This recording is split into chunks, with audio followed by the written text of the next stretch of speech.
तो आदाब, नमस्कार, गुड इवनिंग। रात के 9 बजे एक बार फिर आपके सामने हाजिर हूँ। माफ़ी के साथ 2 दिन तक आपसे मुलाकात नहीं हो पाई, ट्यूसडे एंड वेडनेसडे। उसकी वजह मैंने जाने से पहले मंडे को हालांकि आप लोगों से बताया था। कल मैं थोड़ा लेट हो गया दिल्ली पहुँचने में, इस वजह कर 9 बजे की कहानी नहीं सुना पाया। तो बहुत सारे मेल पढ़े मैंने उसमें कई के जवाब भी दिए, बहुत सारे लोगों को नहीं दे पाया, तो इसके लिए माफ़ी। लेकिन मुंबई क्यों गया था ये आपने क्राइम तक में भी देखा, और मैं स्पेशली मुझे टीम ने भी दिया है। ये है वो इंडियन टेलीविज़न एकेडमी अवार्ड जो आज तक की क्राइम टीम को मिला है, best news current affairs show के लिए। तो यही था वो जिसके लिए मुंबई जाना पड़ा। और अवार्ड होता है, इसलिए हर अवार्ड को दिल से लेना चाहिए। शो सहमी गलियां, हिंदुस्तान के रेड लाइट एरिया के ऊपर ये पूरा शो एक सीरीज़ बनाई थी। अलग अलग दिल्ली, मुंबई, कोलकाता, बेंगलोर, बनारस और भी कई जगह कि रेड लाइट एरिया में रहने वाली जो लड़कियां, औरतें हैं, उनकी ज़िंदगी में कितना गम होता है, वो लोग कैसे अपनी पूरी ज़िंदगी जीती हैं, उसको दिखाने की कोशिश की थी। और अच्छी बात यह है कि इसको ITA ने सराहा और अवार्ड दिया। हालांकि उम्मीद कम थी मुझे, इसलिए कि जो टॉप 5 में मैंने जब देखा कि जो टॉप 5 सेलेक्ट हुए थे, तो उसमें सहमी गलियां के अलावा जो बाकी 4 थे वो भी बहुत ज़बरदस्त शो थे। बल्कि उसमें 3 तो जो है वो नेशनल ज्योग्राफिक चैनल का शो था, NGC का, और उनके सारे शोज़ अच्छे थे। उनको एक प्लस पॉइंट ये भी होता है कि वो लोग शो बहुत टाइम लेकर बनाते हैं, काफ़ी डिटेल में बनाते हैं। न्यूज़ चैनल में इसकी आज़ादी हम लोगों को कम होती है, वक्त की कमी होती है, कई चीज़ें एक साथ करनी होती है। फिर भी ये मिला, इसके लिए तमाम आप में से बहुत सारे लोगों ने मेल भी लिखा, विश किए, तो थैंक यू वेरी मच। पूरी क्राइम टीम की तरफ से मैं आप तमाम लोगों के शुक्रिया अदा करता हूँ। अब कहानी पे आते हैं। आज 13 दिसंबर है और वक्त कैसे बीतता है इसका एहसास आज भी मुझे हुआ। 17 साल हो गए 13 दिसंबर को, और 17 साल पहले मैं लगभग आज तक में जब आया था तो मुझे साल भर ही हुआ था आज तक को ज्वाइन किए हुए, टीवी को समझते हुए। और उसी दौरान ये हादसा हुआ। मतलब हिंदुस्तान में कहते हैं कि टेरर अटैक बहुत हुए, लेकिन सीधे लोकसभा पार्लियामेंट पे अगर अटैक हो तो वो उसके मायने अलग होते हैं। उस वक्त कहा गया था कि किसी अखबार में कैप्शन भी था कि संसद की दहलीज तक पहुंचा आतंकवाद। तो ये वही था। उस दिन मुझे आज भी याद है कि 13 दिसंबर 2001 को फ्राइडे का दिन था, और उससे पहले मैं लेट शिफ्ट करके घर गया था। मतलब घर पहुंचा था करीब 1-2 बज रहा होगा। तो वैसे आमतौर पे तब मॉर्निंग में 9 बजे सुबह मीटिंग हुआ करती थी, तो उस दिन मॉर्निंग में मेरी छूट थी आने के लिए, क्योंकि मैं लेट गया था तो मैं नहीं गया, और आराम से दफ्तर मुझे उस दिन पहुंचना था करीब 12 बजे। तभी करीब 11:30 के आसपास जब मैं घर पे ही था तो फ़ोन आया, और ऑफिस से किसी ने फ़ोन किया और उसने कहा कि पार्लियामेंट स्ट्रीट में गोली चलने की खबर आई है। तो पहला शब्द था पार्लियामेंट स्ट्रीट। नई दिल्ली में पार्लियामेंट स्ट्रीट पुलिस स्टेशन है, जो पार्लियामेंट जिसके जुरिसडिक्शन में आता है। तो कहा गया कि चेक करो। तो मैंने वापस पार्लियामेंट स्ट्रीट कंट्रोल रूम को फ़ोन किया। कंट्रोल रूम को जब फ़ोन किया तो बोला हाँ गोली वोली चल रही, फायरिंग की आवाज़ है। तो मैंने कहा कहाँ पे एग्जैक्ट? तो उसने कहा पार्लियामेंट में। मुझे लगा कि वो पार्लियामेंट एरिया की बात कर रहा है। दोबारा पूछा, तब उसने कहा बताया पार्लियामेंट में। तीसरी बार पूछा तो वो फिर चिढ़ गया थोड़ा। उस वक्त जाहिर सी बात है पैनिक का सिचुएशन था। बोला पार्लियामेंट के अंदर। जैसे ही उसने बोला मुझे अगले कुछ सेकंड तक तो समझ में ही नहीं आया। फिर थोड़ा नॉर्मल हुआ तो वापस अपने सोर्सेज को फ़ोन किया, सारे पैनिक में। एक ही शब्द एक ने सिर्फ कहा कि पार्लियामेंट के ऊपर अटैक हो गया। जब उसने ये लाइन बोला तो फिर मेरी भी हवा ख़राब। तब मेरे पास यामा मोटरसाइकिल हुआ करता था, मुझे याद है, ब्लैक कलर। मैं फिर आनन फानन में सीधे बैठा और पार्लियामेंट की तरफ भागा। और उस दिन मुझे याद नहीं है मैंने कितने रेड लाइट तोड़े, और बस भागा जा रहा था क्योंकि पहुंचना था। और शायद मैं 13-15 मिनट में पार्लियामेंट हाउस के पास एक विजय चौक है जहाँ पे आमतौर पर तमाम मीडिया के लोग होते हैं। आप जब भी कई बार लाइव वाइव देखते होंगे, बैकड्रॉप में जब पार्लियामेंट दिखता है या राजपथ दिखता है, north block south block president house, तो समझ लीजिए वो विजय चौक पे ही पूरी टीम है। तो विजय चौक पे एक पार्क सा है, वहाँ मीडिया के लिए एक टेम्प्रोरी वो है। तो सीधे वहाँ गया, वहीं पे बाइक लगाई। तब तक पार्लियामेंट के बाहर हलचल तेज़ थी, पुलिस के सायरन की आवाज़, सारी गोलियां चल रही हैं। उसके बाद वो पार्लियामेंट फिर अगले मतलब हफ्ता 10 दिन तक ये समझिए कि मेरा अड्डा वही था। वहीं सुबह जाना, लेट तक रहना, फिर आना, ये रूटीन में शामिल था। तो खैर जब मैं पार्लियामेंट पहुंचा तो वहाँ पे चारों तरफ से उसको घेरा हुआ था और अफरा तफरी का हॉल आलम, पुलिस की गाड़ियाँ निकल रही हैं, एम्बुलेंस वहाँ पे तैनात। और तब तक जो पार्लियामेंट की उस वक्त सुरक्षा की जिम्मेदारी थी वो सीआरपीएफ को थी, सेंट्रल रिजर्व पुलिस फोर्स को, और बाकी दिल्ली पुलिस के थे। और वहाँ की एक और थी क्यूआरएस, क्विक रिएक्शन टीम, वो भी थी। और पार्लियामेंट को लेके जितनी सुरक्षा उस वक्त होनी चाहिए शायद वो सारी चीज़ें नहीं थी। ख़ास तौर पे अगर मैं बात करूं जैसे गाड़ियों की एंट्री, तो सिर्फ गेट पे वो लोग पार्लियामेंट का अगर स्टिकर देख लेते थे तो वो जाने देते थे, चेक भी नहीं करते थे कि अंदर कौन बैठा है क्या नहीं बैठा है, क्योंकि ये चीज़ कभी सोच में आई नहीं थी कि पार्लियामेंट पे इस तरीके से हो सकता है। और इसी चीज़ की रैकी कर रखी थी पूरी आतंकवादियों ने। उन्हें मालूम था कि अंदर कैसे जाना है, कैसे घुसना है। तो 13 दिसंबर 2001 को 11:28 पर लोकसभा की कार्रवाई स्थगित कर दी गई थी। कुछ विपक्ष ने मुद्दा उठाया जिस पे शोर शराबा हुआ। लोकसभा में ये आमतौर पर तस्वीर देखने को मिलती है, हर दिन देखने को मिलती है। तो वहाँ हंगामा हुआ और ये संसद का विंटर सेशन चल रहा था और इत्तेफाक से विंटर सेशन यही देखिए अभी शुरू हुआ है, 2-3 दिन पहले ही, बल्कि 2-3 दिन पहले भी नहीं है, शायद ट्यूसडे या वेडनेसडे, कल से शायद शुरू हुआ। तो तब भी विंटर सेशन का टाइम यही होता है हर बार, हर साल, जिसको हम लोग शीतकालीन सत्र भी कहते हैं पार्लियामेंट का। तो विंटर सेशन शुरू हुआ था। अटल बिहारी वाजपेयी प्रधानमंत्री थे हमारे, और उस वक्त विपक्षी नेता थी सोनिया गांधी। तो 13 दिसंबर को अचानक शोर शराबा हुआ और उसके बाद 11:28 के आसपास पार्लियामेंट को जो है वो 40 मिनट के लिए स्थगित कर दिया गया। तो जब पार्लियामेंट स्थगित हुआ 40 मिनट के लिए, और उसके बाद चूँकि फिर लंच का भी टाइम हो जाता है, तो बहुत सारे एमपीज़ और जो मिनिस्टर ये थे वो निकल गए कि अब 40 मिनट के बाद फिर लंच होगा, तो अब लंच के बाद ही आएंगे। तो करीब ज़्यादातर मिनिस्टर, जिसमें प्राइम मिनिस्टर थे, सोनिया गांधी थी, तो वाजपेयी जी भी, सोनिया गांधी भी, ये तमाम लोग ये भंग होते ही, स्थगित होते ही निकल जाते हैं पार्लियामेंट से। बहुत सारे एमपी भी चले जाते हैं। कुल मिलाकर पार्लियामेंट के अंदर फिर उसके बाद जो बचते हैं, एक तो लाल कृष्ण आडवाणी उस वक्त होम मिनिस्टर थे, वो थे। Vice president of India Krishnakant Sharma थे उस वक्त, वो थे। और करीब 200 के आसपास एमपी थे। तभी 11:29 पर गेट नंबर 11 पार्लियामेंट का है, यहाँ पे vice president of India Krishnakant Sharma की, चूँकि ये जब एडजेंट हुआ तो उनकी गाड़ी आकर, उनका काफिला लग चुका था, उनके सिक्योरिटी गार्ड सब वहाँ पे मौजूद थे, और वाइस प्रेसिडेंट को पार्लियामेंट के अंदर से बाहर निकलकर अपनी गाड़ी में बैठना था। ठीक उसी वक्त जब ये उनका काफिला तैयार हो रहा था और अभी वाइस प्रेसिडेंट बाहर नहीं निकले थे, गेट नंबर 11 से एक बहुत ही तेज़ी से एक वाइट एम्बेसडर कार पार्लियामेंट के अंदर घुसती है। स्टिकर लगा हुआ था उसके ऊपर सामने, एक तो पार्लियामेंट का और दूसरा होम मिनिस्ट्री का।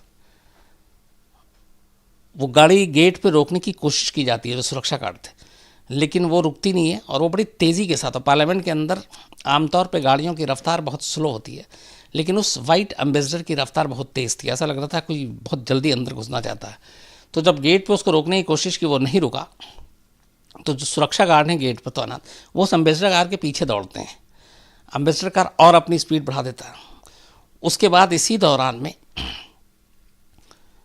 वो अंदर आने के बाद दूसरी तरफ निकलने लगता है, जहाँ पे वाइस प्रेसिडेंट ऑफ इंडिया की गाड़ी का काफिला खड़ा हुआ था और वहाँ पे उनके सुरक्षा गार्ड थे और वाइस प्रेसिडेंट का इंतज़ार कर रहे थे। अचानक ये वाइट एम्बेसडर देखा कि जब उसके पीछे सिक्योरिटी गार्ड पड़े हुए हैं, तो उसने गाड़ी का यूं टर्न किया और वो इस तरफ आ गया जिधर वाइस प्रेसिडेंट की गाड़ी खड़ी हुई थी। लेकिन गाड़ियों के काफिले को वो साइड से निकाल पाता या ब्रेक मारता, ऐसा कर पाता, उसका गाड़ी से बैलेंस ख़त्म हो गया और वो गाड़ी जो है वो सीधे वाइस प्रेसिडेंट की गाड़ी से जाकर टकरा जाती है। जैसे ही टक्कर होती है तो वाइस प्रेसिडेंट के जो सिक्योरिटी गार्ड थे सारे वहाँ पे वो अलर्ट हो जाते हैं। लेकिन इससे पहले कि कोई कुछ समझ पाता, वाइस जो एम्बेसडर कार थी, टक्कर होते ही वो गाड़ी रुक जाती है और अचानक एक साथ करीब करीब एम्बेसडर के चारों दरवाजे खुलते हैं और उन 4 दरवाज़ों से 5 लोग बाहर निकलते हैं, जिनके हाथ में AK-47, कंधे पे बैग। बाहर निकलते ही वो निकलते ही गोली चलाना शुरू कर देते हैं जो भी आसपास में थे। जब गोली चलाना शुरू करते हैं तो इस दौरान में पार्लियामेंट के अंदर, चूंकि एक तो 13 दिसंबर सर्दी, तो बहुत सारे लोग अंदर थे, कुछ बाहर धूप का मज़ा लेने के लिए भी आए हुए थे। मीडिया के लोग तमाम वहाँ पे हमेशा होते हैं, हर सेशन में वो भी थे। तो जब शुरुआती गोली चली तो गोलियों की जो गूंज है वो पूरे पार्लियामेंट के अंदर तक गई, चारों तरफ गई। तो लोगों को ये लगा कि कोई पटाखा वटाखा छूट रहा है, किसी नेता का कुछ ये हो गया है, किसी को खुशखबरी है। तो उन्हें ये अंदाज़ा ही नहीं था कि ये शूट आउट या गोली चली या कोई ऐसा हमला हुआ है। लेकिन इस दौरान में जब ये बाहर निकले थे तब इन्होंने गोली चलाई, तो शुरुआत में जो सामने सुरक्षा गार्ड थे और CRPF के जो लोग थे वो गोली लगी उनको। उसके बाद ये धीरे धीरे गोली चलाते हुए मतलब पार्लियामेंट के अंदर बस ये भागे जा रहे थे। उनके भागने के तरीके से देख के लग रहा था कि इन्होंने बेशक पार्लियामेंट के बारे में सारी रेकी वेकी की, लेकिन उन्हें आइडिया नहीं था कि पार्लियामेंट में कौन सा दरवाज़ा किधर है, मेन पार्लियामेंट के अंदर जाने के लिए किस रास्ते से जाएं। तो वो उस दरवाजे की तलाश कर रहे थे जहाँ से पार्लियामेंट के अंदर घुस सकें, और उनका मकसद ही यही था कि वो पार्लियामेंट के अंदर जाएं और वहाँ पे जितने भी नेता हैं उनको अपना निशाना बनाएं और कुछ को बंधक बना के रखें। अब चूँकि सारे VVIP वहीं, तो बंधक बनाने के बाद फिर आगे जो होगा, जो भी बातें होंगी। लेकिन वो अपने मकसद में इसलिए फेल हो रहे थे कि उनको आइडिया ही नहीं था कि पार्लियामेंट के मेन हॉल तक जाने का रास्ता या दरवाज़ा किधर से है। और इसी अफरा तफरी में वो इधर उधर भटक रहे थे और इधर सुरक्षा गार्ड जितने भी थे अपने, वो सब चौकस हो गए थे। तो पीछे जब इन्होंने देखा कि सिक्योरिटी गार्ड इनके पीछे है, तभी गोलीबारी के दौरान पहली बार एक आतंकवादी हैंड ग्रेनेड फेंकता है। उसके धमाके की जब आवाज़ आती है तब पूरे पार्लियामेंट में मौजूद तमाम नेताओं, मीडिया के लोगों, बाकी जो सुरक्षा गार्ड दूसरी तरफ थे, उन सबको पहली बार एहसास होता है कि वो जो गोलियां चल रही थी वो पटाखे का शोर नहीं था, गोलियों का था, और यहाँ कुछ आतंकवादी हमला हो गया। अब उसके बाद लगातार गोलियों की जो तड़तड़ाहट है वो सुनाई दे रही थी हर तरफ से। गेट नंबर 11 की तरफ से ज़्यादा ये गोलियों की आवाज़ आ रही थी, जिधर ये 5 आतंकवादी थे, और ये एम्बेसडर कार के आसपास ही भटकते फिर आते, जिधर जो दिखता उसको गोली मारते, और वहीं पे ये अफरा तफरी में और दरवाज़ा ढूंढने की कोशिश करते। सिक्योरिटी गार्ड भी तब तक अलर्ट थी, वो भी फायरिंग कर रही थी आड़ लेकर, कभी दीवार के कभी किसी और के। इसके बाद पहली बार जब ये ग्रेनेड फटता है तब कहते हैं कि होम मिनिस्टर लाल कृष्ण आडवाणी जो अंदर थे उनको ये पता चलता है कि यहाँ पे हमला हो गया है। उस वक्त अपने जो रक्षा मंत्री थे, डिफेंस मिनिस्टर जॉर्ज फर्नांडिस, वो भी वहीं पे मौजूद थे। इसके अलावा कुछ और मिनिस्टर भी थे। तो इन लोगों को फ़ौरन पार्लियामेंट के अंदर ही एक महफूज जगह पर ले जाया जाता है। सिक्योरिटी गार्ड को चूँकि पता चल गया था कि यहाँ पे आतंकवादी हमला हुआ, तो ये जितने अपने VVIP नेता थे, इन सबको, और जो बाकी MP थे, उनको भी पार्लियामेंट के अंदर ही एक जगह पर, महफूज जगह पर ले जाकर और दरवाजे को लॉक कर दिया जाता है और उनको हिदायत दी जाती है कि आप लोग बाहर नहीं आएंगे, और सारे दरवाजे बंद कर दिए जाते हैं। और उन दरवाज़ों पे जो पार्लियामेंट के अंदर जाने के रास्ते थे, वहाँ पे तब तक सिक्योरिटी गार्ड अपना अपना मोर्चा ले लेती है। उधर सिक्योरिटी गार्ड को भी जब 11 नंबर गेट की तरफ ही से सारा शोर शराबा हंगामा हो रहा था तो सारी अपनी जो सिक्योरिटी फोर्स थी वो उसी तरफ पहुंचने लगते हैं। तभी इनमें से एक आतंकवादी गेट नंबर 1 की तरफ भागता है, क्योंकि ये अंदर जाने का रास्ता तलाश रहे थे, और गेट नंबर 1 की तरफ भागता है और गोली चलाते हुए भागता है। जबकि बाकी के 4 आतंकवादी जो थे वो 11 नंबर से अब गेट नंबर 12 की तरफ बढ़ने लगते हैं पार्लियामेंट के, और ये कंटिन्यू AK-47 से गोलियां चलाते हुए जा रहे थे 12 गेट नंबर 12 की तरफ और एक नंबर गेट की तरफ। अब ये दरवाज़ा, इनको इनकी मंजिल ये है कि दरवाज़ा मिले और पार्लियामेंट के अंदर जाएं। लेकिन जब ये आतंकवादी जो गेट नंबर 1 की तरफ भाग रहा था, तो ये जैसे ही संसद भवन के अंदर घुसने की इसने कोशिश करने के लिए गलियारे में इसने कदम रखा। उस गलियारे के बाद उसको रास्ता, दरवाज़ा मिलना था, लेकिन वो दरवाजे की तरफ बढ़ता है उससे पहले ही, चूँकि दरवाजे पे ज़्यादातर एक अच्छी चीज़ ये हुई थी कि उस दिन जब ये सब कुछ हुआ और एहसास हुआ कि अटैक हो गया, तो जितने जो पार्लियामेंट के अहम दरवाजे थे वहाँ पे हमारी फोर्सेस ने, जो CRPF और दिल्ली पुलिस और बाकी, उन्होंने अपने अपने पोजीशन ले लिया था, ताकि आतंकवादी इधर की तरफ आए तो उनको हम लोग घेर सकें और वो अंदर जाने में कामयाब ना हो।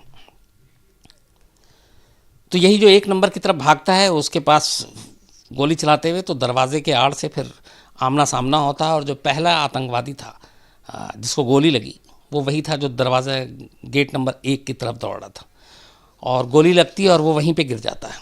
मरा नहीं था लेकिन वो गिर जाता है और ज़ख्मी था। तो सारे सिक्योरिटी गार्ड, और ये विजुअल में भी आप देखेंगे उसके घायल होने का है, तो वो गिरा, सब कुछ देख रहे हैं लेकिन वो ज़िंदा है ये भी देख रहे हैं, और वो उसी हालत में भी गोली चला रहा है। लेकिन अपने जो सुरक्षा गार्ड थे, सिक्योरिटी गार्ड, वो उसके करीब जाने की उस वक्त हिम्मत नहीं कर रहे थे, क्योंकि ये ख़तरा था कि उसके पास बॉम्ब तो है, क्योंकि ग्रेनेड से भी वो कर रहा है, और ये फ़िदाइन है, तो ये अपने आप को ब्लास्ट कर लेंगे तो और ज़्यादा नुकसान होगा। तो वो दूर से ही उसको एक तरफ कॉर्डन ऑफ करने के लिए सुरक्षा गार्ड लगातार उसके इर्द गिर्द गोली चला रहे थे, और उसको वहाँ से निकल के कहीं और जाने का मौका नहीं दे रहे थे। आखिर में जब उसको लगा, गेट नंबर 1 के उस आतंकवादी को जो ज़ख्मी पड़ा हुआ था, कि अब यहाँ से निकलना मुश्किल है, तो उसने अपने आप को ही उड़ा लिया। वो फ़िदाइन था, उसके जो जैक बैग था और ये था, उसमें सारा बॉम्ब था, और उसने अपने आप को उड़ा लिया। और पुलिस वालों का ये शक सही निकला कि वो अपने आप को उड़ा सकता, तो अगर उसके आसपास जाते तो बहुत सारा नुकसान हो सकता था। लेकिन ये अक्लमंदी की थी कि उसको घेर के रखे हुए थे और बस ये कोशिश कर रहे थे कि वो वहाँ से निकले नहीं। तो पहला आतंकवादी मारा गया गेट नंबर 1 के पास। 4 अब भी बाकी थे, और वो चारों 12 नंबर गेट की तरफ से पार्लियामेंट अंदर जाने की कोशिश कर रहे थे, और लगातार गोलियां चला रहे थे, बीच बीच पे ग्रेनेड फेंक रहे थे और उनके पास काफ़ी असलहा था, काफ़ी सामान था। अब जो 4 आतंकवादी थे, जब वो 12 नंबर गेट की तरफ भाग रहे थे, तभी इस दौरान में, अब चूँकि बाहर भी खबर फैल गई थी, तो ऐसे हालात से निपटने के लिए दिल्ली पुलिस की एक टीम है, स्पेशल सेल जिसको हम लोग कहते हैं, वो ख़ासतौर पर टेररिस्ट और इन चीज़ों का ही के लिए बनाया गया है। तो स्पेशल सेल को खबर दे दी गई थी, NSG को खबर दे दी गई थी, इवन आर्मी को खबर दे दी गई, क्योंकि पार्लियामेंट पे हमला था सीधे, और ये एक तरह से देश पे हमला था। तो ये सारे फ़ौरन वहाँ से मैसेज भेजा गया, उधर से आर्मी, NSG, दिल्ली पुलिस के स्पेशल सेल, बाकी फोर्सेस, ये सब पार्लियामेंट की तरफ कूच कर रहे हैं। लेकिन इधर पार्लियामेंट के अंदर लगातार गोलीबारी चल रही हो, तब तक खबर आ गई, चूँकि मीडिया का पूरा अंदर जमावड़ा था, अंदर से सारे कैमरामैन थे, रिपोर्टर थे, तो सारी खबरें फटाफट बाहर आ रही थी। और उसके बाद फिर वो देश को पता चल गया कि पार्लियामेंट पे अटैक हो गया है। इस बीच में जो एक आतंकवादी मारा गया और जिस तरीके से अपने को उड़ाया, तो उसके धमाके की आवाज़ बहुत तेज़ थी। उस धमाके की आवाज़ बाकी के 4 आतंकवादियों को भी मिली, और ये 4 आतंकवादी लगातार 12 नंबर गेट की तरफ भाग रहे हैं अफरा तफरी में, और उनको कुछ आइडिया नहीं कि जाना कहाँ है, गेट किधर है, एंट्री किधर है। तो वो और ज़्यादा पैनिक हो गए। तो पैनिक हुए तो इसके बाद वो जिधर तिधर गोली चलानी उन्होंने शुरू कर दी। इसी बीच में चूँकि वो लगातार ओपन में भाग रहे थे, इधर से गोली चल रही थी, तो एक दूसरे आतंकवादी को गोली लगती है और वो दूसरा आतंकवादी भी मारा जाता है। अब सिर्फ 3 आतंकवादी बचते हैं, और अभी तक करीब ये कुल मिला के 15 से 20 मिनट गुजर चुका है गोलीबारी और ग्रेनेड होते हुए। इसके बाद जो बाकी बचते हैं 3 आतंकवादी, वो एक आखिरी कोशिश करते हैं कि किसी तरीके से संसद भवन के अंदर घुस जाएं और वहाँ पे जितने भी नेता हों, वीवीआईपी हों, उनको टारगेट करें, बंधक बनाएं। तो इसी कोशिश में चूँकि लेकिन रास्ता पता नहीं था, अब वो 12 नंबर से दौड़ते दौड़ते किसी तरह वो गेट नंबर 9 की तरफ पहुँच गए। तो 11 नंबर गेट से शुरू हुआ, 12 नंबर पर हुआ, फिर 1 नंबर, अब 9 नंबर पे मामला आ गया। 3 आतंकवादी, तीनों के तीनों इधर 9 नंबर गेट। लेकिन 9 नंबर पे तब तक ऑलरेडी मोर्चा संभाल रखा था सिक्योरिटी गार्ड ने सारे। तो दिन के करीब 12:10 पे 9 नंबर पे ही पूरा ऑपरेशन सिमट कर रह गया। अब ये जो 3 के 3 आतंकवादी थी, ये 9 नंबर गेट के आसपास थे और उनको चारों तरफ से घेरा हुआ था और वो इधर से गोली चला रहे थे, जवाब में अपने सिक्योरिटी फोर्स गोली चला रही थी। इस दौरान तक अपने एनएसजी के कमांडो, स्पेशल सेल और बम निरोधक दस्ता ये भी पार्लियामेंट पहुंच गए और इन्होंने भी मोर्चा ले लिया। इसके बाद धीरे धीरे करके अगले कुछ दिनों में, मतलब देर में, ये 9 नंबर गेट के पास इन 3 आतंकवादियों को भी घेर के मार दिया गया। तो इन 5 आतंकवादियों को मारने में करीब 45 मिनट का वक्त लगा और 45 मिनट के बाद अब ये था कि गोलीबारी की आवाज़ कम हो गई। लेकिन एक ख़तरा ये भी था कि उन्होंने बहुत सारे जो ग्रेनेड फेंके थे उसमें से कई फटे नहीं और वो इधर उधर बिखरे पड़े हुए थे। तो अब उसमें वीवीआईपी को निकालना, ले जाना और फिर सारी चीज़ें, तो वो बड़ा जोखिम का काम था। तो इसके बाद बाहर अब थोड़ी देर के बाद रह रह कर धमाके की आवाज़ आने लगी और ये आवाज़ अगले 2-3 घंटे तक आती रही। तो अब बाहर में अंदर के हालात का सही ऑपरेशन का पता नहीं था किसी को, इवन मीडिया में भी हम लोगों को। तो हम लोग जब लाइव पे खड़े हुए थे तो बीच में जब भी धमाके की आवाज़ आए तो हम भी पैनिक और ये लगे कि फिर अभी भी ऑपरेशन जारी है। लेकिन एक्चुअली 12:15 के बाद जितने भी धमाके की आवाज़ आई करीब 2-3 बजे तक, वो सारे वो धमाके थे जो बॉम्ब डिस्पोजल स्क्वाड वाले डिफ्यूज़ कर रहे थे उन आतंकवादियों के लाए हुए ग्रेनेड्स और बमों को। तो वो धमाके, उसकी आवाज़ थी जो बाद में फिर क्लियर हुआ। लेकिन जो सबसे बड़ी चीज़ थी, अब ये सारा धमाका चल रहा, हम लोग लाइव पे हैं, मैं लगातार उस वक्त अपने जो पुलिस से जो भी उस थे स्पेशल सेल के ये जितने सोर्स, उनसे अंदर की खबर जो ले लेकर जिस तरीके से जो भी खबर मिल रही है वो खबर लेना, सब कुछ चल रहा। जब ये करीब 2:30 बजे लगभग क्लियर हो जाता है कि सारे आतंकवादी भी मारे गए और ये सारे ग्रेनेड भी डिफ्यूज़ कर दिया गया, तो एक, मैं उनका नाम नहीं लूँगा क्योंकि उस वक्त ये चीज़ थी, दिल्ली पुलिस के बड़े ही होनहार अफसर, बड़े, उनका अगले दिन 14 दिसंबर का टाइम्स ऑफ इंडिया का फ्रंट पेज फ़ोटो है, पार्लियामेंट की दीवार के साथ एक पिस्टल हाथ में।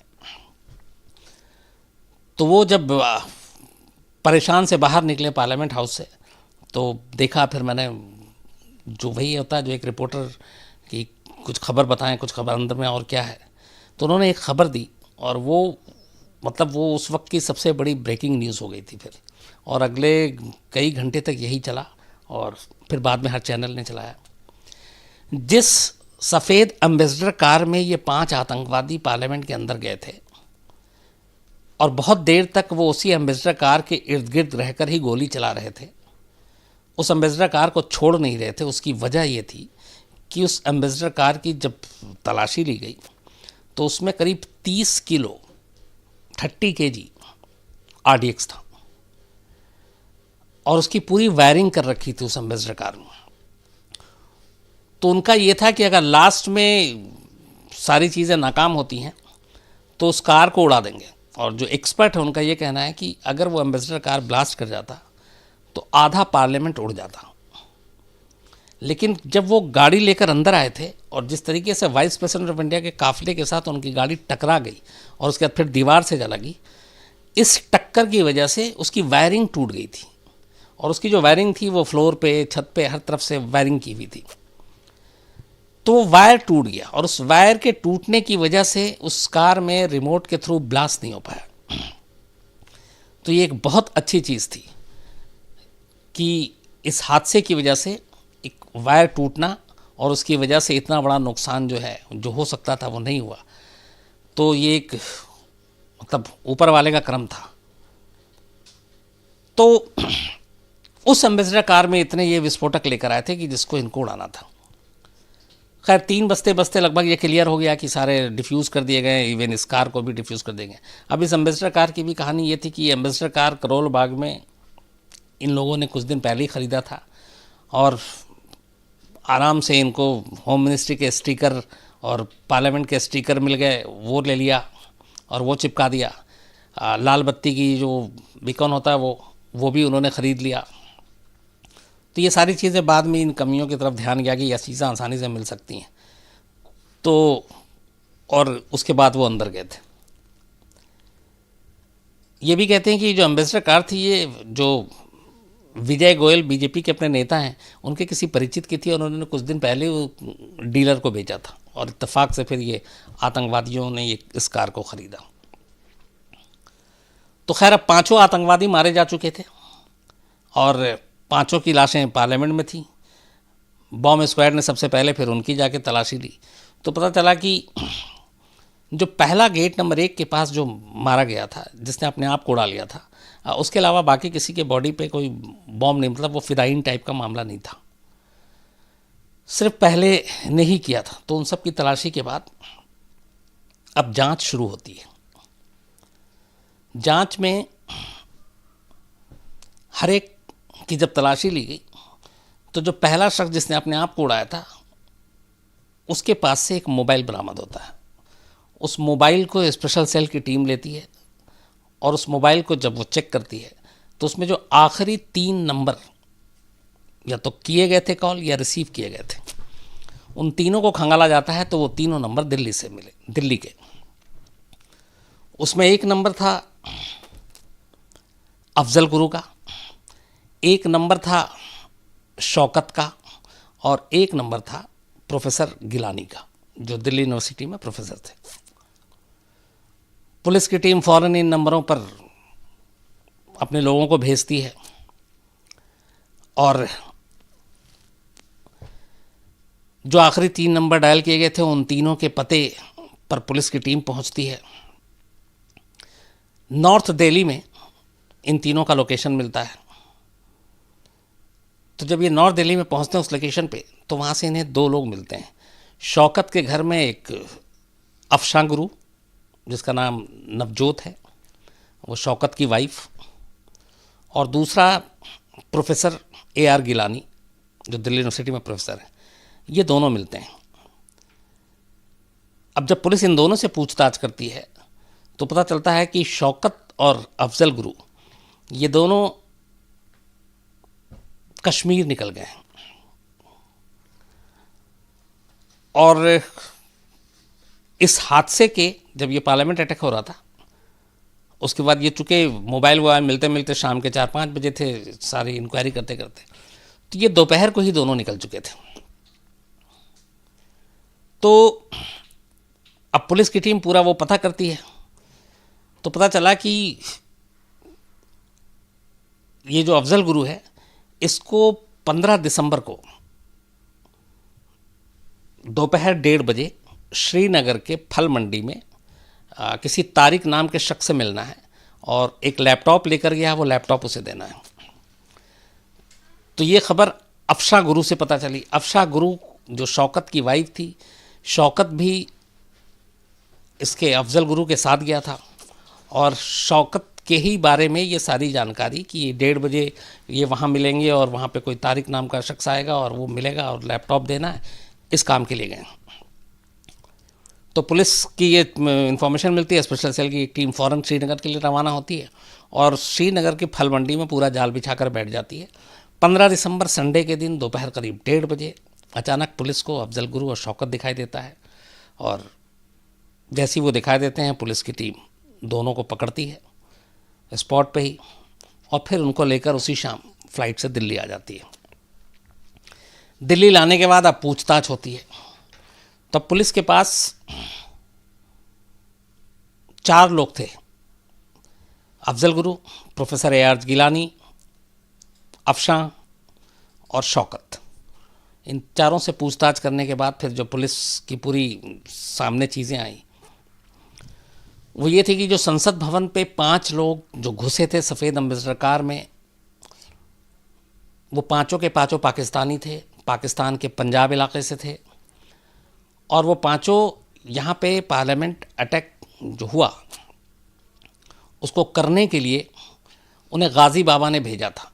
गाज़ी बाबा जैश ए मोहम्मद का हिंदुस्तान में जम्मू कश्मीर में चीफ कमांडर था इसलिए कह रहा हूँ कि बाद में उसकी भी मौत हो गई। तो गाज़ी बाबा मेन इंडिया का हेड था, जैसे जैश ए मोहम्मद का ऑल ओवर हेड मौलाना मसूद अजहर है। तो जो गेट नंबर 1 के पास जो पहला आतंकवादी मारा गया था और जिसने अपने आप को उड़ा लिया था, उसका नाम मोहम्मद था, और मोहम्मद इन पांचों का लीडर था। इसी की लीडरशिप में यहाँ पे ये पांचों आए थे। जो दूसरा आतंकवादी मारा गया था उसका नाम हमजा था, जो गेट नंबर 12 के पास मारा गया था। इसके अलावा जो 9 नंबर गेट के पास मारे गए वो बाकी के जो 3 आतंकवादी, उसमें एक हैदर, एक राजा, एक राना, ये 5 आतंकवादी थे। मोहम्मद, हमजा, हैदर, राजा, राना, ये पांचों आए और ये पांचों मारे गए। इसके अलावा इनकी पूरी गोलीबारी में 9 अपने जवान शहीद हुए, जिसमें एक महिला लेडी कांस्टेबल भी थी। तो कुल मिलाकर 14 लोगों की मौत हुई इन 5 आतंकवादियों के साथ, 9 उधर सीआरपीएफ के। लेकिन अगर वो उस दिन गलती से घुस जाते पार्लियामेंट के अंदर तो पता नहीं तबाही क्या होती। अब जब अफजल गुरु से बातचीत हुई, पूछताछ हुई उसके बाद, तो अफजल गुरु ने जो कहानी पूरी सुनाई वो ये थी, जो पुलिस को बताया कि एक्चुअली पार्लियामेंट अटैक की जो प्लानिंग थी वो बहुत पहले से नहीं प्लान की गई थी। 1.5 महीने पहले, मतलब ये 13 दिसंबर को हुआ है, नवंबर के शुरुआती हफ्ते में 2001 में गाज़ी बाबा ने दिल्ली पे अटैक करने की प्लानिंग की। उसी की ये साजिश थी गाज़ी बाबा की, और उसके लिए उसने इन 5 लड़कों को पाकिस्तान से यहाँ बुलाया। बुलाने के बाद इन्हें दिल्ली भेजा। कोऑर्डिनेटर के तौर पर उसने रखा अफजल गुरु को, क्योंकि अफजल गुरु दिल्ली में रहा करता था। वो फल की मंडी जो है आज़ादपुर में, वहाँ वो फलों का कश्मीर से लाकर बेचना और ये सारा काम करता था। अफजल गुरु और गिलानी चूँकि उधर, और शौकत, ये कश्मीर में एक ही जगह के आसपास के रहने वाले हैं, तो इनकी एक दूसरे से जान पहचान थी, एक दूसरे के आना जाना था। तो अफजल गुरु को कोऑर्डिनेटर बनाया। उनके बाद इन 5 आतंकवादियों को दिल्ली लाया वो अफजल गुरु, उसने अपने पास ठहराया। और इन लोगों ने दिल्ली में आने के बाद एम्बेसी, दिल्ली विधानसभा और कुछ इंपॉर्टेंट बिल्डिंग गवर्नमेंट के, इन सब की रैकी की, पर इन्हें आइडिया नहीं था कि करना क्या है, टारगेट किसे बनाना है। 6 महीने पहले इससे, इस दिसंबर 2001 से, कश्मीर के विधानसभा में भी एक अटैक हुआ था सेम इस तरह का, जिसमें करीब 38 लोग मारे गए थे। तो वो सारे एम्बेसी और इम्पोर्टेंट बिल्डिंग, दिल्ली विधानसभा, इन सब की रैकी करके चले गए, लेकिन इनका फाइनल नहीं था कि अटैक कहाँ करेंगे। बाद में जाने के बाद गाज़ी बाबा ने फिर इन्हें टारगेट दिया, और वो टारगेट मोहम्मद को पता था, और वो फाइनल टारगेट रखा गया पार्लियामेंट, और दिन चुना गया 13 दिसंबर। अब ये जो 3 फ़ोन कॉल है जिसकी वजह से ये पूरा केस खुला, अगर सही में उस दिन ये मोबाइल ना होता और वो लोग यूज़ ना करते तो ये केस इतनी आसानी से नहीं खुलता। उसके बाद फिर हम वही सरहद पार बैठे हुए लोगों के नाम का सिर्फ चीखते रहते और मुजरिम कभी भी कोई आता नहीं। हालांकि आज भी मसूद अजहर हमारे हाथ में नहीं है, लेकिन बाकियों को अंजाम तक पहुंचाया गया। तो जो आखिरी 3 कॉल किए गए थे वो दरअसल इसलिए थे कि इन तीनों को पार्लियामेंट का नक्शा तो बता दिया गया था, लेकिन इन तीनों को एग्जैक्ट पता नहीं था कि पार्लियामेंट में कौन से गेट से अंदर जाना, सेंट्रल हॉल कहाँ पे है। दूसरा ये कि जब ये लोग निकले पार्लियामेंट जाने के लिए तो रास्ते से इन्होंने फ़ोन किया। पहला कॉल इन्होंने किया शौकत को कि ये ज़रा तुम टीवी खोलो और दूरदर्शन देखकर बताओ कि इस वक्त पार्लियामेंट के अंदर कौन कौन लीडर मौजूद हैं, क्योंकि दूरदर्शन पे लाइव आता है लोकसभा टीवी और सब कुछ, लोकसभा की कार्रवाई। तो शौकत जो है उसके घर पे लाइट नहीं थी, तो वो टीवी जो है देख के बता नहीं सकता था। उसने अफजल गुरु को फ़ोन किया, अफजल गुरु ने फ़ोन नहीं उठाया। फिर उसने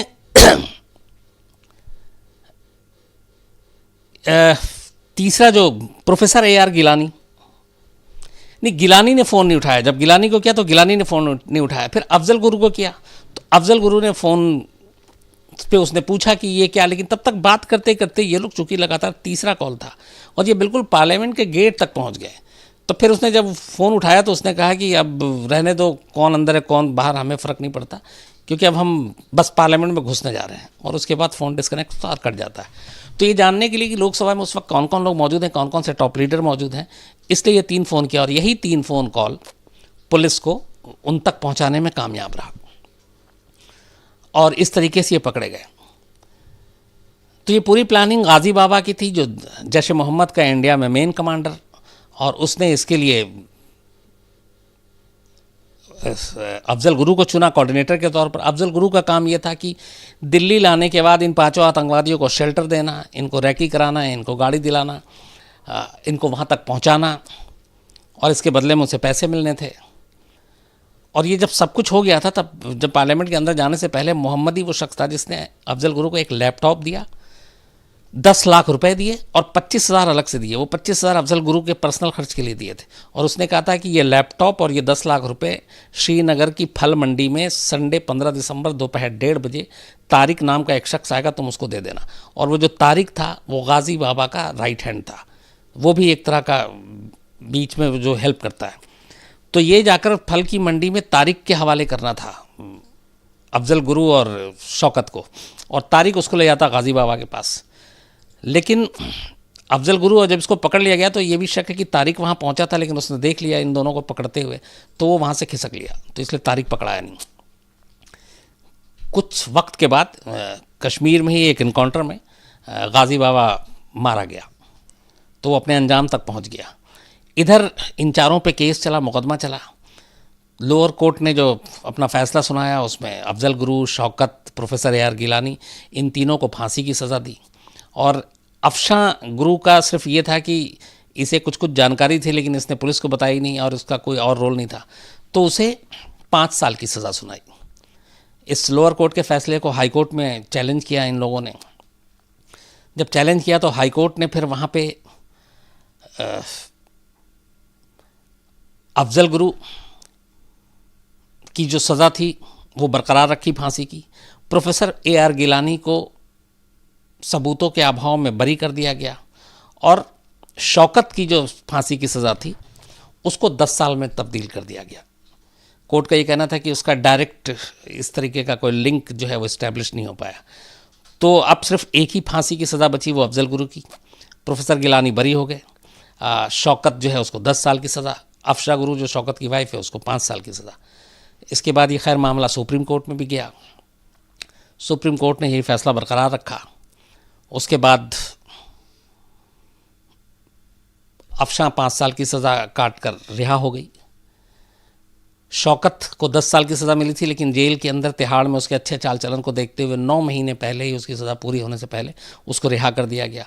वो वापस कश्मीर में जाकर, जो आखिरी खबर है वो ये है कि वो अब एक आम इंसान की तरह अपनी ज़िंदगी जी रहा है, लेकिन मीडिया में और बाकी उस तरीके से सामने नहीं आता। प्रोफेसर गिलानी बरी होने के बाद बहुत सारे इसमें कई आंदोलन में भी हिस्सा लिया, और अफजल गुरु को फांसी हो गई तिहाड़ जेल में, ये आप सब जानते हैं। तो ये सारे अपने अपने जो फैसला था वो इसमें अफजल गुरु को फांसी हो गई। गाजी बाबा भी मारा गया, लेकिन जिसका मेन मास्टरमाइंड है मौलाना मसूद अज़हर, वो आज भी पाकिस्तान में है। वही हमारा रोना रोना, चाहे वो हाफिज़ सईद का मामला हो, मौलाना मसूद अज़हर का मामला हो, दाऊद इब्राहिम का हो, सैयद सलाउद्दीन का हो, जो मेन हैं एक्चुअली वो सारे बाहर में हैं, और उन तक अभी तक जो है हम लोगों के हाथ नहीं पहुँचे, उनके गिरबान तक। लेकिन कुल मिलाकर ये वाकई हिंदुस्तान में अगर कहें हम लोग सीधे संसद पे हमला, तो इससे बड़ा अटैक कोई नहीं हो सकता अगर आप नुकसान से हट कर बात करें, क्योंकि सीधे लोकतंत्र के मंदिर पे ये हमला था। और ये उसके बाद अटल बिहारी वाजपेयी जी ने उसी दिन राष्ट्र के नाम एक संदेश दिया था और कहा था कि ये पार्लियामेंट पे हमला सिर्फ पार्लियामेंट पे हमला नहीं है, बल्कि ये हिंदुस्तान पे हमला है। इसके बाद पाकिस्तान के साथ हमारे रिश्ते बहुत दिनों तक इसको भी लेकर ख़राब रहे। फिर लश्कर तैयबा ने इसकी पहली बार लश्कर तैयबा सामने आया और उसने खंडन किया था कि इस हमले में हमारा कोई हाथ नहीं है, जबकि शुरू में यह था कि जैश और लश्कर का इसमें कुछ हाथ हो सकता है, लेकिन लश्कर ने मना किया। और इसी अटैक के बाद ये 13 दिसंबर को अटैक हुआ था और उसके करीब 8-9 दिन के बाद 20 या 21 दिसंबर को अफजल गुरु का मैंने इंटरव्यू किया था, और जिसमें सारी कहानी थी आपने सुनी होगी। तो ये थी पूरी संसद भवन के अटैक की कहानी। आज मैं कुछ चीज़ें अपने हाथ में लिए हुआ हूँ, तो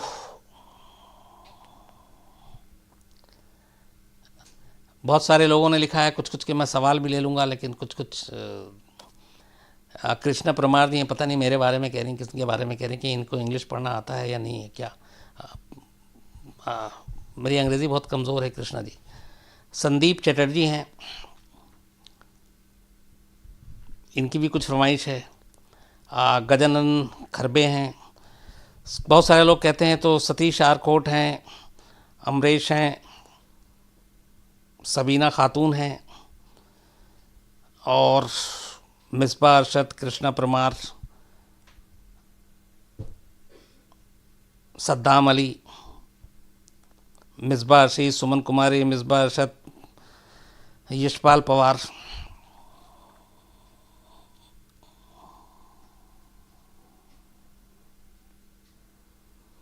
यशपाल पवार जी कुछ लिखते हैं।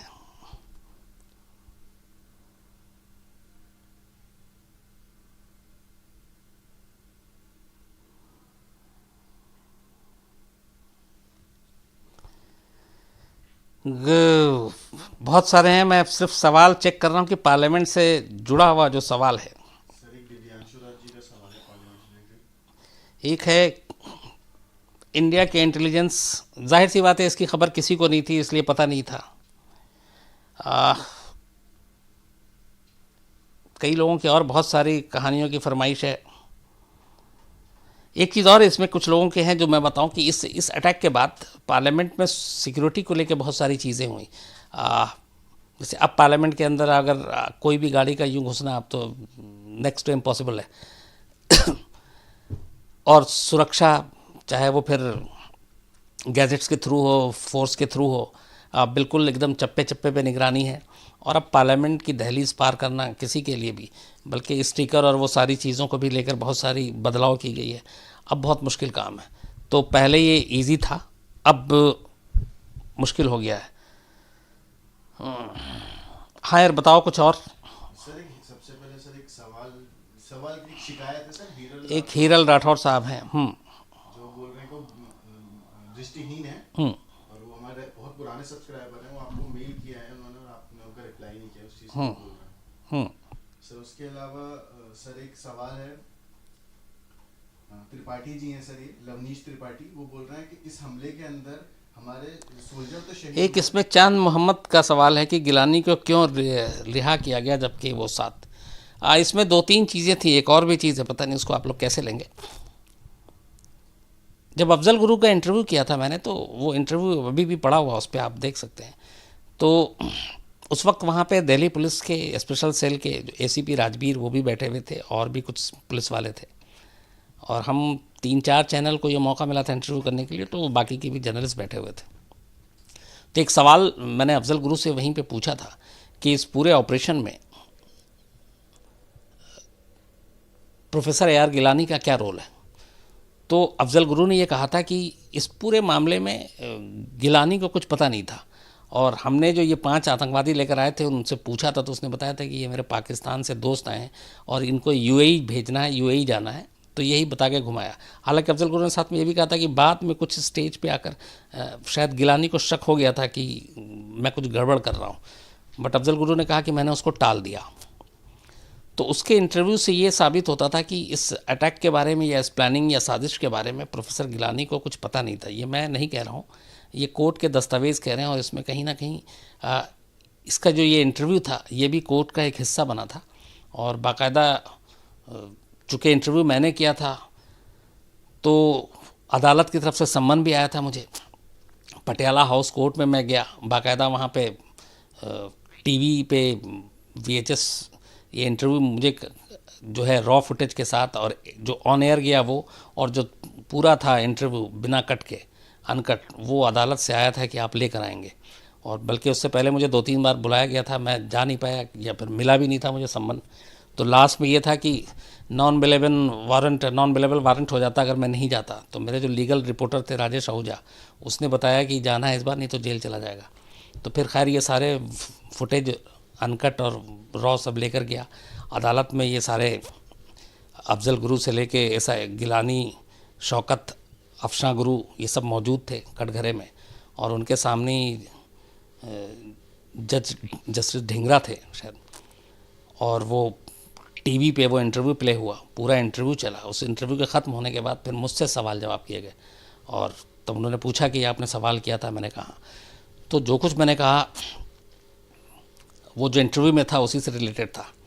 और बाद में जो जजमेंट आता है उसमें इस इंटरव्यू का भी एक हवाला दिया गया। और कहीं ना कहीं प्रोफेसर AR गिलानी, चूँकि अफजल गुरु ने डायरेक्ट मना किया था, तो उसका फ़ायदा भी मिला। और प्रोफेसर गिलानी को लेके फिर उस वक्त बहुत सारी, नंदिता हक्सर से कहा गया, उन्होंने केस लड़ा। बहुत सारे जर्नलिस्ट, एडिटर जो हैं, और बाकी बुद्धिजीवी, कुछ प्रोफेसर, वो लोग भी सपोर्ट में सामने आए थे। तो ये सारी चीज़ें हुई थी उस वक्त। सर, सवाल एक आशीष सिंह का है। वो बोल रहे हैं कि सर, संसद की सिक्योरिटी की कौन सी कमियों से आतंकवादी को संसद की पहुंचने में इतनी हेल्प मिल रही है? सर, ये हैं आशीष सिंह। आशीष जी, सिक्योरिटी उस वक्त एक्चुअली उतनी नहीं थी, किसी ने सोचा भी नहीं था कि इस तरह की चीज़ें हो सकती हैं, बट हो गई। फिर वही है कि हम लोग बाद में ढोल पीटते रहते हैं जब हो जाता है, लेकिन उस वक्त इतना आइडिया नहीं था कि ऐसी चीज़ें होंगी, और उसी का फ़ायदा उठाया था। और पार्लियामेंट के अंदर मतलब ये कि एकदम अनएक्सपेक्टेड चीज़ होती है ना, कि वहाँ पे सुरक्षा ऑलरेडी है, CRPF है, पुलिस है, लेकिन अब एक फिदाइन की टाइप से गाड़ी उसने अचानक अंदर घुसाया, और उसके बाद आनन फान गोलियाँ चला दी। वो AK-47 चला रहा हमारे पास, उतने जवाबी फायर करने के लिए। तब वेपन भी ऐसे कहाँ रखते थे। अब भी बहुत सुधार की ज़रूरत है। सर, एक आदित्य भट्ट है। एक पूछ रहे हैं, अच्छा, मैं वो लैपटॉप में क्या मिला, उसमें पूरी डिटेल जो है, जो जितना पुलिस ने बताया था कि इनके ऑपरेशन के बारे में जानकारी थी, कहाँ कहाँ क्या था, और कुछ इन्फॉर्मेशन था। वो पैसे तारिक को देने थे, तारिक को गाजी बाबा को देना था। तो यही सब कुछ उसमें मेन जो जानकारी थी। लेकिन पूरी डिटेल में, चूँकि वो बहुत सारे उसमें क्लासिफाइड चीज़ें होंगी पुलिस के लिए जो बाद में ऑपरेशन करें, तो वो चीज़ें तो सामने नहीं आई। तो ये थी पार्लियामेंट की पूरी कहानी। और मुझे लगता है कि जितनी मुझे जानकारी थी वो आपसे मैंने शेयर की। और अब कल मुलाकात होगी, और कल है 14, कल हम लोगों का फाउंडर्स डे भी है। इंडिया टुडे का 8 साल फाउंडर्स डे मनाते हैं। और 15-16 को निर्भया, बहुत सारे लोगों ने बहुत दिन से, अब मैंने यही कहा था कि वो महीना भी आ रहा है, तो मैं कोशिश करूँगा। हालांकि 16 शायद संडे है, तो संडे तो होता नहीं हो, तो या तो मैं आइदर सैटरडे या फिर मंडे, लेकिन निर्भया की आपको पूरी कहानी डिटेल में क्या कुछ कैसे हुआ, और उस वक्त मतलब शायद ही हिंदुस्तान में ऐसा कोई हो जिसकी आंखें नम ना हुई हों उसकी कहानी सुनकर, जो रोया ना हो, तो मैं आपको सुनाऊंगा। और कल फिर मुलाकात होगी आपसे रात 9 बजे। तब तक आप लोग अच्छे रहें, खुश रहिए, और बस यूं ही क्राइम तक की कहानियाँ देखते रहिए। अपनी शिकायतें, सुझाव, अपनी तारीफ़ें सब भेज